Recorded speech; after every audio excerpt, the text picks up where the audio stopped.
ఇప్పటి వరకు ప్రీవియస్ సెషన్స్లో మనం జనరల్గా ఎక్సెల్లో డేటాని ఎంటర్ చేయడం, అక్కడే ఉన్న ఫార్ములాస్ వాటిని అప్లై చేసుకొని మనం ఆ యొక్క డేటాని క్యాలిక్యులేట్ చేయడం జరుగుతుంది.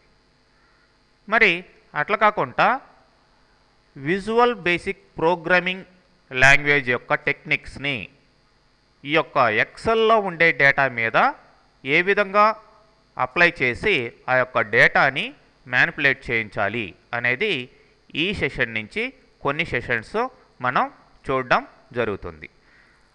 మరి అసలు ప్రోగ్రామింగ్ అనగానే మీకు గుర్తు రావాల్సింది సెట్ ఆఫ్ స్టేట్మెంట్స్ లేదంటే set of instructions to the computer.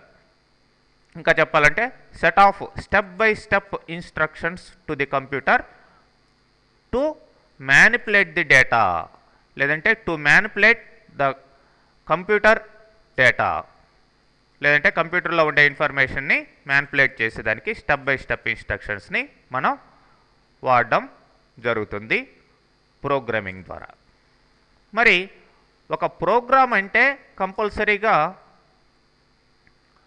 ఏముండాలి? ఇన్పుట్ ఉండాలి.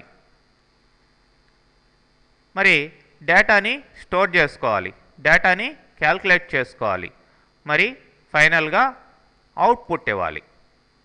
ఇట్లా ఈ స్టెప్స్ అన్నీ కూడా ఒక ప్రోగ్రామింగ్ లాంగ్వేజ్కి కానీ ఒక ప్రోగ్రామింగ్ కానీ ఉండడం జరుగుతుంది జనరల్గా. మరి మనం వీబీలో ఆబ్జెక్ట్ ఓరియంటెడ్ ప్రోగ్రామింగ్ అనే ఈ స్పెషల్ ప్రోగ్రామింగ్ని వాడడం జరుగుతుంది. అంటే different kinds of programming techniques ఉంటాయి జనరల్గా. అంటే వీబీ ఆబ్జెక్ట్ ఓరియంటెడ్ ప్రోగ్రామింగ్ అయితే ఇంకొక లాంగ్వేజీ ప్రొసీజరల్ ప్రోగ్రామింగు ఇట్లా ఉంటాయి అన్నమాట. మరి ఇక్కడ వీబీ అనేది ఆబ్జెక్ట్ ఓరియంటెడ్ ప్రోగ్రామింగ్. మరి ఆబ్జెక్ట్ ఓరియంటెడ్ ప్రోగ్రామింగ్ అంటే డిఫరెంట్ ఆబ్జెక్ట్స్ మీద ఆ యొక్క ప్రోగ్రామింగ్ టెక్నిక్స్ని అప్లై చేయడం జరుగుతుంది. ఫర్ ఎగ్జాంపుల్ మన ఎక్సెల్లో డిఫరెంట్ ఆబ్జెక్ట్స్ అనేటివి ఉన్నాయి. ఎక్సెల్లో ఉండే ప్రతి ఒక్కటి ఒక ఆబ్జెక్టే. ఫర్ ఎగ్జాంపుల్ సెల్ తీసుకోండి, సెల్ అనేది ఒక ఆబ్జెక్టు. అట్లనే కలెక్షన్ ఆఫ్ సెల్స్ ఏమవుతుంది? షీట్ అవుతుంది, షీట్ అనేది ఒక ఆబ్జెక్టు. అట్లనే కలెక్షన్ ఆఫ్ షీట్స్ ఏమవుతుంది? వర్క్ బుక్ అవుతుంది. సో వర్క్ బుక్ అనేది ఒక object. Collection of work books ఏమవుతుంది? టోటల్గా ఎక్సెల్ అవుతుంది, ఎక్సెల్ అప్లికేషన్ అవుతుంది. సో ఇట్లా వేరియస్ కైండ్స్ ఆఫ్ ఆబ్జెక్ట్స్ అనేటివి ఉంటాయి. మరి ఆ ఆబ్జెక్ట్స్ మీద ఈ యొక్క వీబీ ప్రోగ్రామింగ్ టెక్నిక్ని అప్లై చేయడం జరుగుతుంది. For example A object oriented programming అయినా సరే మీరు చూసుకున్నట్లయితే 3 ఉంటాయండి. ప్రాపర్టీసు, మెథడ్స్, ఈవెంట్స్ అనేటివి 3 కంపల్సరీగా ఉంటాయి ఒక ఆబ్జెక్ట్ అనేది ఉంటే. ఎక్కడైనా సరే సెల్ తీసుకోండి, షీట్ తీసుకోండి, బుక్ తీసుకోండి, అప్లికేషన్ తీసుకోండి, దేనికైనా సరే ప్రాపర్టీస్, మెథడ్స్, ఈవెంట్స్ అనేటివి ఉంటాయి. ఫర్ ఎగ్జాంపుల్ ఇక్కడ ఒక కార్ తీసుకున్నాం. కార్ అనే దానికి ప్రాపర్టీస్ ఎలా ఉంటాయో చూద్దాం. అంటే ఎగ్జాంపుల్గా తీసుకోవడం జరిగింది ఇక్కడ కార్ని. కార్ యొక్క ప్రాపర్టీస్ మేక్, ఎవరు తయారు చేశారు దాన్ని, అట్లనే ఏ మోడలు, కలర్ ఏంటి, ఇయర్ ఏంటి, ప్రైస్ ఏంటి, ఇవన్నీ కూడా కార్ యొక్క ప్రాపర్టీస్ అనమాట. అట్లనే మెథడ్స్ తీసుకున్నట్లయితే కారు స్టార్ట్ చేయడం అనేది ఒక మెథడు, డ్రైవ్ చేయడం అనేది ఒక మెథడు, పార్కింగ్ చేయడం అనేది ఇంకొక మెథడు, ఇట్లా ఉంటాయన్నమాట. అట్లనే కార్ యొక్క ఈవెంట్స్ ఏంటంటే ఆన్ స్టార్ట్ చేసినప్పుడు, ఆన్ పార్క్ చేసినప్పుడు, ఆన్ బ్రేక్ వేసినప్పుడు, లేదంటే బిఫోర్ బ్రేక్ వేయక ముందర, బ్రేక్ వేసిన తర్వాత, స్టార్ట్ చేసిన తర్వాత, ఇట్లా రకరకాల ఈవెంట్స్ అనేటివి ఉంటాయన్నమాట ఈ యొక్క కార్ అనే ఆబ్జెక్ట్కి. సో ఈ కార్ ఆబ్జెక్ట్కి ఇట్లా ప్రాపర్టీస్, మెథడ్స్, ఈవెంట్స్ ఉన్నట్లుగానే మన ఎక్సెల్లో ఉండే డిఫరెంట్ ఆబ్జెక్ట్స్కి ఈ యొక్క ప్రాపర్టీస్, మెథడ్స్, ఈవెంట్స్ అనేటివి ఉంటాయండి. ఫర్ ఎగ్జాంపుల్ ఇక్కడ ఎక్సెల్లో తీసుకుంటే లార్జ్ నెంబర్ ఆఫ్ ఆబ్జెక్ట్స్ ఉండడం జరుగుతుంది.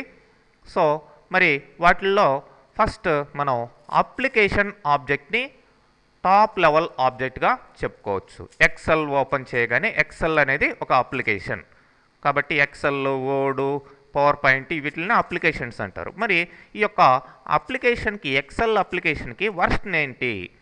వర్షన్ అంటే ఎక్సెల్ అనేది 2007 వర్షనా, 2003 వర్షనా, 2010నా, 13నా? ఫర్ ఎగ్జాంపుల్ మనం 13 వాడుతున్నాం ఇప్పుడు. సో అది వర్షన్ నెంబర్, అది దాని ప్రాపర్టీ అనమాట. అది ప్రతి ఆబ్జెక్ట్కి ప్రాపర్టీస్ ఉంటాయని చెప్పాను. సో ఎక్సెల్లో అప్లికేషన్ ఆబ్జెక్ట్కి ఈ యొక్క ప్రాపర్టీ అనేది వర్షన్, క్యాప్షన్, అట్లనే డిఫాల్ట్ ఫైల్ పాత్. ఈ యొక్క ఫైల్స్ ఎక్కడ పాత్ అంటే ఎక్కడ సేవ్ కావాలి దీంట్లో తయారైన ఫైల్స్ అనేది డిఫాల్ట్ ఫైల్ పాత్. అట్లనే వర్క్ బుక్స్ ఎన్ని ఉన్నాయి దీంట్లో అనేది ఇవి ప్రాపర్టీస్ అనమాట. అట్లనే ఈ యొక్క అప్లికేషన్ ఆబ్జెక్ట్కి మెథడ్స్ చూస్తే క్యాల్కులేట్ చేయడం టోటల్గా అప్లికేషన్లో ఉండే డేటాని, అట్లనే స్పెల్లింగ్ ఏదన్నా మిస్టేక్ వచ్చిందా టోటల్గా అప్లికేషన్లో అని చెక్ చేయడం, అట్లనే అప్లికేషన్ని క్విట్ చేయడం, ఇవి మెథడ్స్. అట్లనే ఈవెంట్స్, షీట్ క్యాల్కులేట్ చేసేటప్పుడు ఒక ఈవెంటు జరుగుతుంది. అట్లనే కొత్త వర్క్ బుక్ వచ్చినప్పుడు ఒక ఈవెంటు, అట్లనే వర్క్ బుక్ క్లోజ్ చేయడం అనేది బిఫోర్ క్లోజు ఒక ఈవెంట్, ఆఫ్టర్ క్లోజ్ అనేది ఒక ఈవెంట్. ఇట్లా నెంబర్ ఆఫ్ ఈవెంట్స్ మనం చెప్పుకోవచ్చు అనమాట. అట్లనే అప్లికేషన్ ఆబ్జెక్ట్ తర్వాత నెక్స్ట్ లెవెల్లో ఉండేది వర్క్ బుక్.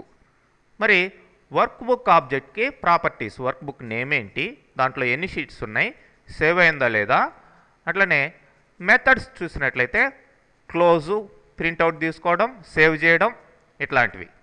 అట్లనే ఈవెంట్స్, బిఫోర్ క్లోజ్ ఏంటి, కొత్త షీట్ తీసుకోవడం ఏంటి, కొత్త షీట్ తీసుకున్నప్పుడు ఏంటి, అట్లనే బిఫోర్ సేవ్ ఏంటి, అట్లనే ఆఫ్టర్ సేవ్ ఏంటి, ఇట్లాంటివి ఈవెంట్స్ అనమాట. మరి ఈ వర్క్ బుక్ ఆబ్జెక్ట్ తర్వాత ఉండే లెవెల్ ఏంటి, వర్క్ షీట్ ఆబ్జెక్ట్. వర్క్ షీట్కి ప్రతి షీట్కి కూడా మీకు తెలుసు నేమ్ ఉంటుంది. అట్లనే యూజ్డ్ రేంజ్, ఎంత రేంజ్ ఆఫ్ సెల్స్ వరకు యూజ్ చేస్తున్నారు, విజిబిలిటీ ఉందా లేదా దీనికి. అట్లనే మెథడ్స్ చూసినట్లయితే యాక్టివేట్, కాపీ, డిలీట్, వర్క్ షీట్ని యాక్టివేట్ చేయడం, డిలీట్ చేయడం, కాపీ చేయడం, ఇట్లాంటివి. ఈవెంట్స్ చూసినట్లయితే యాక్టివేట్ అయినప్పుడు ఏంటి, డీయాక్టివేట్ అయినప్పుడు ఏంటి, చేంజ్ అయినప్పుడు ఏంటి, ఇట్లాంటివి ఈవెంట్స్గా మనం చెప్పుకోవచ్చు. సో ఇది వర్క్ షీట్ ఆబ్జెక్ట్కి ఉన్న డిఫరెంట్ ప్రాపర్టీస్, మెథడ్స్, ఈవెంట్స్. అట్లనే వర్క్ షీట్ ఆబ్జెక్ట్ తర్వాత నెక్స్ట్ ఆబ్జెక్ట్ ఏముంటుంది, వర్క్ షీట్ లోపలే ఉంటాయి కలెక్షన్ ఆఫ్ సెల్స్ ఉంటాయి. సో ప్రతి సెల్కి కూడా ఏముంటుంది, నేమ్ ఉంటుంది. అట్లనే నేమ్ లోపల డేటా ఉంటుంది. అట్లనే ఆ డేటాకి ఫాంట్ అయితేమి, అట్లనే డేటా పక్క సెల్లోకి వెళ్ళడం అనేది నెక్స్ట్ సెల్లోకి చేంజ్, సెల్ చేంజ్ అనేది ఒక ఈవెంట్ అక్కడ. అట్లనే టైపింగ్ అనేది ఒక ఈవెంట్, టైప్ చేయడం అనేది. ఇట్లా ప్రతిదీ కూడా ఎక్సెల్లో ఒక ఆబ్జెక్ట్. మరి ఈ ఆబ్జెక్ట్స్ యొక్క ప్రాపర్టీస్ని, మెథడ్స్ని, ఈవెంట్స్ని వాడుకొని మనం విజువల్ బేసిక్ ప్రోగ్రామింగ్ ద్వారా దీంట్లో ఉండే డేటాని ఏ విధంగా ఆ ప్రోగ్రామింగ్లోకి తీసుకెళ్ళి క్యాల్కులేట్ చేసి మళ్ళీ దీంట్లో ప్లేస్ చేయాలి అనేది నెక్స్ట్ సెషన్ నుంచి కంటిన్యూ చేద్దాం. ఓకే.